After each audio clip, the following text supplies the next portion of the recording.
Bonjour et bienvenue dans cette Minute Coaching résolument orientée vers le développement de vos compétences. Et s'il est une compétence que vous devez absolument acquérir, c'est celle qui vous permet de passer à l'action. En effet, quels que soient vos talents, que ce soit intellectuel, manuel, physique ou autre, ça ne vous servira pas à grand-chose si vous n'avez pas cette capacité à passer à un moment donné à l'action et de manière appropriée qui plus est.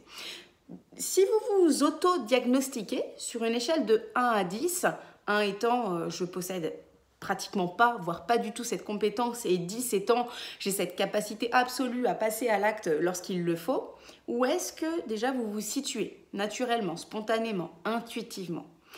Et puis il faut savoir qu'une compétence, on peut la posséder en excès, parce que finalement passer à l'action mais de manière irréfléchie, ça n'est pas adapté, ça n'est pas bon, et en déficit, c'est-à-dire en manquer. Et donc dans cette minute coaching, le but c'est d'arriver à vous ajuster et à vous réajuster éventuellement si ça vous est nécessaire.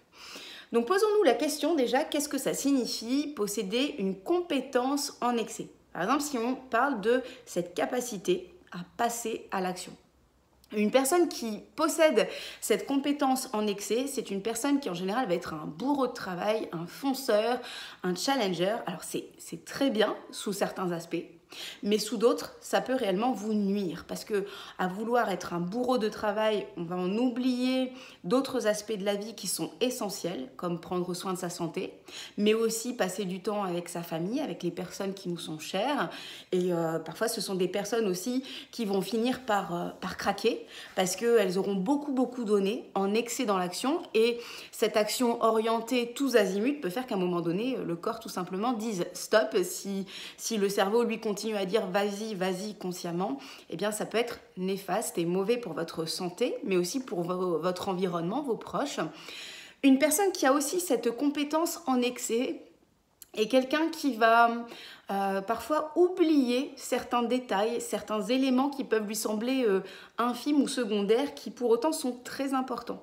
C'est aussi quelqu'un qui va occulter certains éléments essentiels sur des sujets parce qu'ils ne lui semblent pas intéressants ou pas hyper impactants. Donc posséder cette compétence, c'est essentiel, mais l'avoir en excès finalement et passer à l'action à tout va de manière désorientée, ça n'est pas approprié.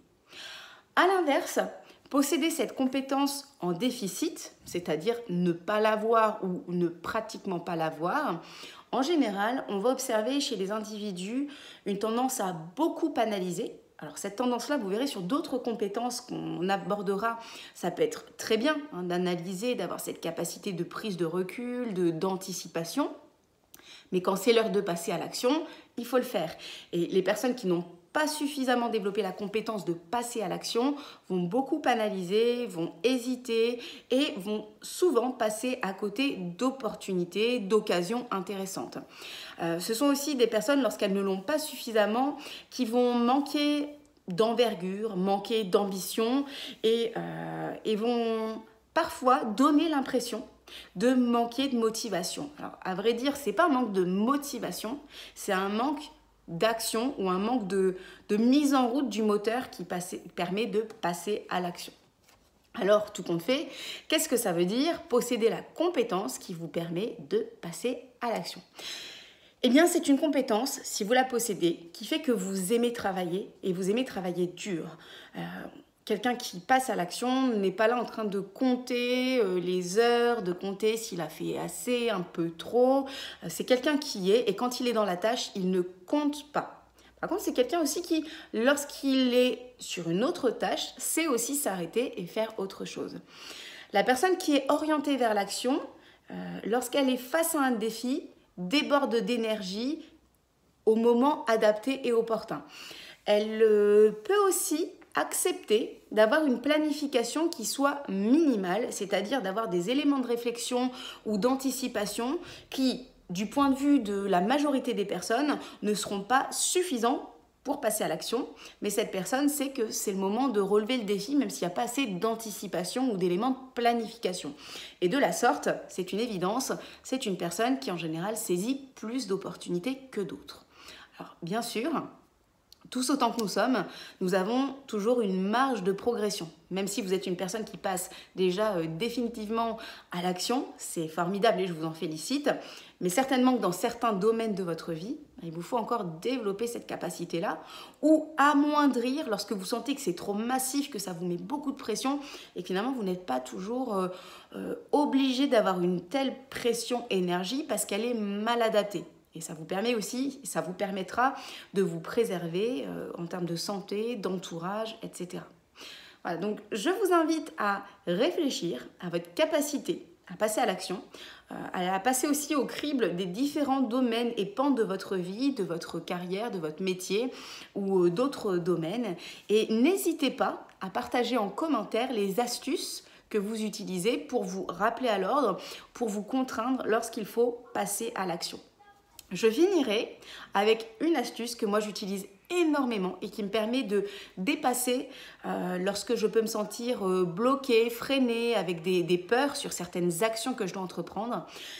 Cette astuce, c'est de découper en petits pas, voire en sous-petits pas, chaque action qui me semble d'envergure plus colossale.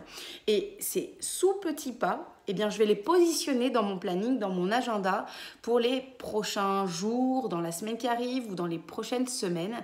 Et je peux vous assurer que je m'engage envers moi-même à entreprendre ces petits pas. C'est-à-dire que chaque matin, chaque soir en général, je valide ou je réécris, mais chaque matin, je regarde à nouveau ce que je dois faire et entreprendre dans la journée.